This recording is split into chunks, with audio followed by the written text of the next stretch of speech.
Welcome back, guys. This is the flight review of the Hubsan H216A that I received a couple of weeks ago from Hubsan Amazon store here in Australia. So on this particular flight, on this particular recording, I have to do a voiceover on this one. That doesn't usually happen, but when I got home after filming this particular flight portion of the review, I realised when I got home and put on the computer that I must have had the camera accidentally muted, so I'm having to do a voiceover here. So anyway, as you can see here, I'm basically getting it set up on the Wi-Fi. I've got the quadcopter turned on, and I'm just going through the Wi-Fi prompts, connecting to the Hubsan app, and shortly you'll see like a picture-in-picture at the top right and left-hand corner of the screen from a different flight, because you'll see a landing pad in that one, but basically just to show you the layout of the app screen itself. So I'm just getting prepared here, and should be up shortly. But I have to say, I've had a few connectivity issues with this one. I've flown it a couple of times, and now you can see I'm doing the horizontal clockwise turns. It's not going to be synced up with the actual picture-in-picture because that's a different flight. But first you spin it one direction, then you spin it face down. And then on the app, after that's done, it tells you to connect your device to the quadcopter. So you just click on OK there. And then it'll want to do a GPS accuracy test where it says keep your phone about half a meter away. You just click yes again.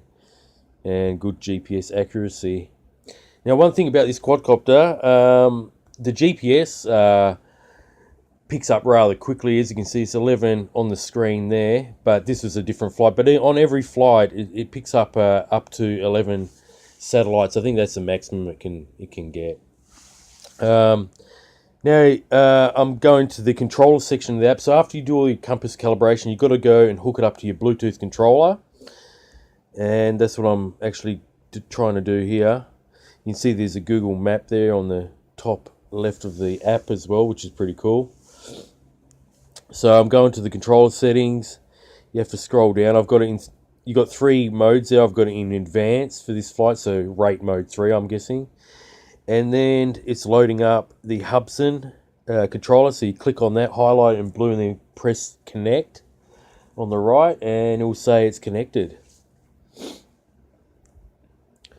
So now I think I'm going to take off and start off this flight review. Okay, so I'm actually looking at these buttons here. Those two buttons do nothing. It says in the instruction, and these ones do the photo and video. There's your return to home button and the takeoff and landing button. Actually, I think it only does takeoff. I'm not too sure if it does the landing. Automatic takeoff.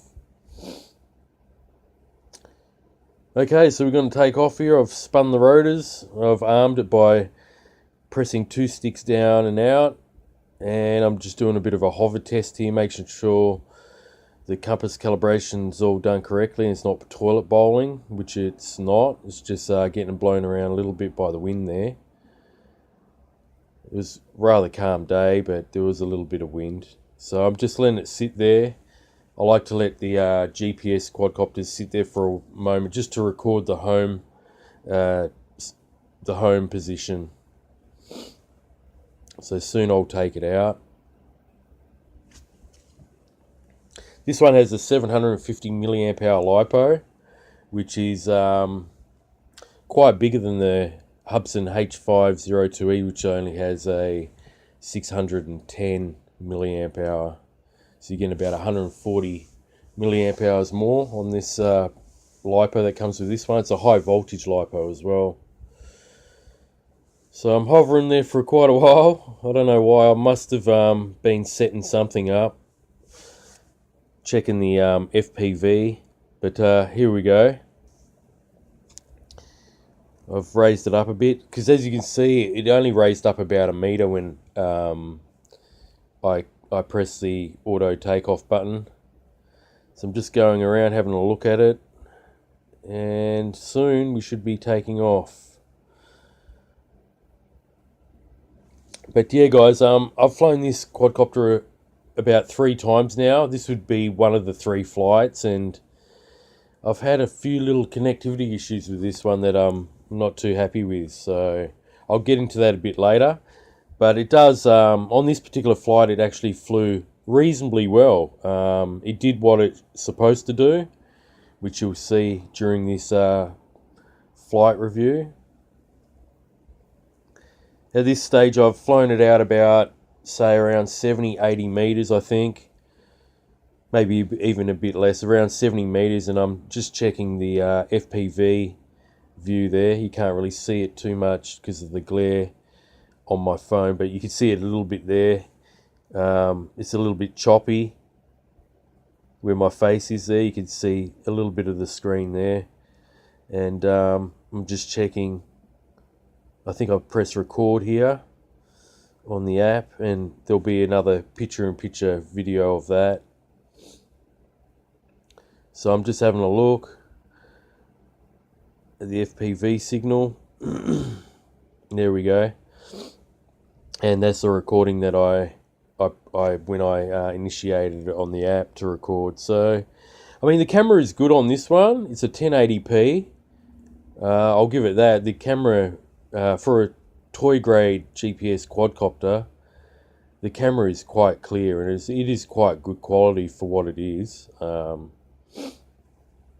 So, as you see, I turned around. I'm going towards the end of that field. I think I fly it around 100 odd meters away, about 120.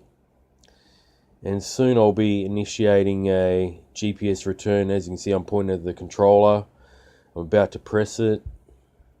So I'm doing a GPS return home test. It's turning around there. And it's about to come home. So as you can see how it dips forward like that. It does exactly the same as what the older H216A does. You see it turn around to face you, and then it'll dip down a bit violently, like it'll pitch forward. That's when you know it's definitely coming home. So as you can see, it's coming home. I'm walking back to my backpack. It's up in the air there. It returns to home rather quickly too, so just like the previous model. So I'm just waiting for it to land.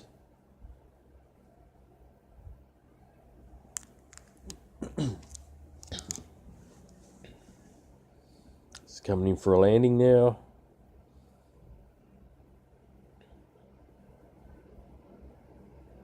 And check out this landing, guys. It took off at the front of my backpack there on the left, and it landed pretty close. I was pretty impressed by that. So has a really good, pretty accurate return to home landing, which is pretty impressive for a toy grade quadcopter like this. Some of these GPS toy quads, even the more expensive brushless ones, don't even land as close as to the mark where they took off from. So I've started taking off again here, and I'm just checking the Bluetooth connectivity. As you can see, I remember talking on this flight. I was just testing the actual delay of the Bluetooth, and there is a bit of a delay, but I remember the delay in the controls actually got better as this flight went on. So here we go follow me mode. So I'm getting into follow me mode here, and it took a while for it to initiate. As you can see, I'm out of the frame there, but it finally does do it. As you can see, it turned around. So it does do follow me, this H216A, but as you can see, I'm not in the center of the frame. It takes a while to keep up. It takes a couple of seconds actually before it keeps me in the center of the shot, but it does do it. As you can see, I'm doing a light jog here just to see if it will move faster. And I think I ran away from it a bit here. Yeah, I did. I'm going backwards. It does follow me, but yeah, as you can see, it's rather jerky. It pitches forward because it's got to catch up with me, and I'm going back towards it, and there's a bit of a delay there before it started to go in reverse. But yeah, I mean, it's a bit of a novelty on these GPS toy grades. This follow me, you don't expect it really to be as smooth as a brushless quadcopter. Although there are some that do the job rather smoothly, but this ain't one of them. Now I'm going to orbit mode. I'm going to test that one out. And orbit mode I think was a bit better than the follow me mode. It was a bit smoother.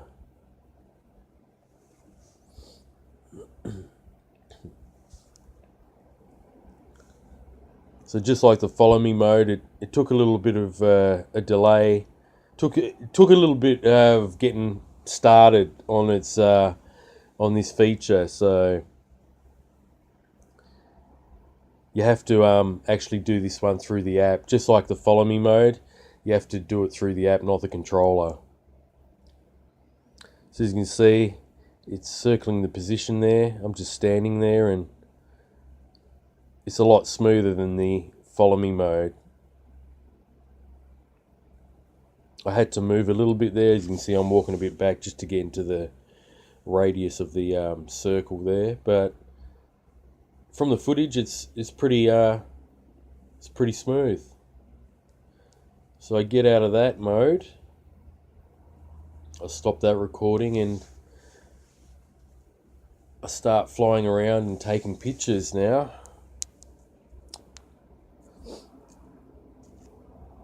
So I've got out of that surrounding mode, and I'm pretty sure I'll go and take a few pictures. Do a bit of a camera test. So I'm taking it up in altitude.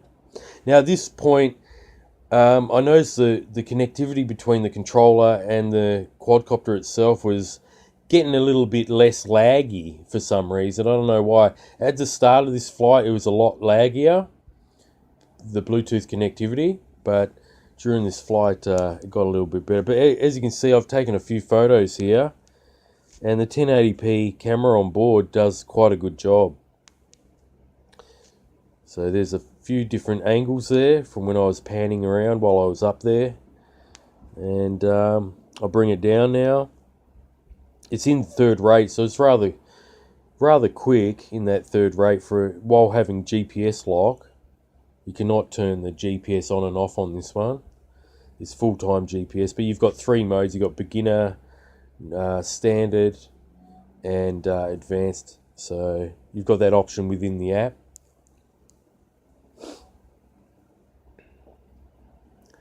So now I think I'm going to take a few photos here of myself, a couple of selfies. As you can see, the camera quality is not too bad at all. This was quite a calm day, so it was a good day to test this one out. Not much shake or wobble in the camera. This is a very light quadcopter, and on a windy day, just like the H216A, it does tend to get blown around in the wind, and because it's not a stabilized camera, it's built into the nose of the quad, you're going to get all that shake. It's a fixed camera, so now at this stage I'm just I noticed I think I had like 30% battery, so I'm just flying out the battery here, and this is where it all went sort of pear-shaped. It lost connection there, and it's just taking off on me. As you can see, it's just going into the clouds here. And I remember saying here, well guys, what's going on here? So it's just taken off on me. I've lost all Bluetooth connectivity. And at this stage I'm thinking, well, is it going to fly away on me? Just all of a sudden, just like that, it just decided to go skyward. So at this stage I'm looking at the app. The app froze up. As it was taking off, and gaining altitude, I was throttling down, but there was no connectivity, and the Bluetooth controller was flashing when it should have been solid. So at this stage it got fail-safe, I think, or I actually pressed the home return on the app, which didn't work, but it is actually coming back by itself on low battery. And it falls from the sky, guys. It didn't have enough juice to come back, so it just fell from about 120 meters up, as you can see, and I'll go and pick it up here and assess any damage. As I can see, there is no damage at all, so it's rather durable. But that ended the flight review, guys. It did look like it was trying to come back home on maybe a fail-safe from the quadcopter itself, but it didn't have enough juice to bring it home, so that's rather disappointing. Why didn't it do that earlier when it had enough battery life? So I just stopped there just to have a look at the app, and it was still frozen. And I'm just walking back to grab my bag. So basically, guys, you know, my conclusion to this one, it has its good points. It does have a good camera. It does have good GPS lock and GPS home return. It does do the follow me and the surround rather well, but this Bluetooth connectivity is just not that good at all, guys. I've had a few problems with this, and because of that, I think Hubsan spoiled this quadcopter by making it a three-way system where you have to connect to the Bluetooth to the phone, then the phone to the drone. So I don't like that system, guys. So in that regard, I'd have to give this quadcopter a bit of a thumbs down for that, because I think they should have made it like the H502E and just 2.4 gigahertz straight to the quadcopter. So yeah, guys, I mean, the link will be down in the description below. Personally, for the price that's going for, I think it's around $130. You'd have to check the link. I'm not 100% sure on that, but I think it's around $130. In my honest opinion, I think there's better quadcopters out there in that price range. You could probably get a Bugs 2C brushless GPS drone for around that these days. So I'll leave it up to you to decide, guys. I've given you my opinion. Thanks for watching this review, and I'll catch you on the next one. Until next time, thanks for watching, and happy RCing. And feel free to like, subscribe, and comment. And I'll see you guys later. Thanks for watching the review on the Hubsan H216A. Alright, guys, bye for now.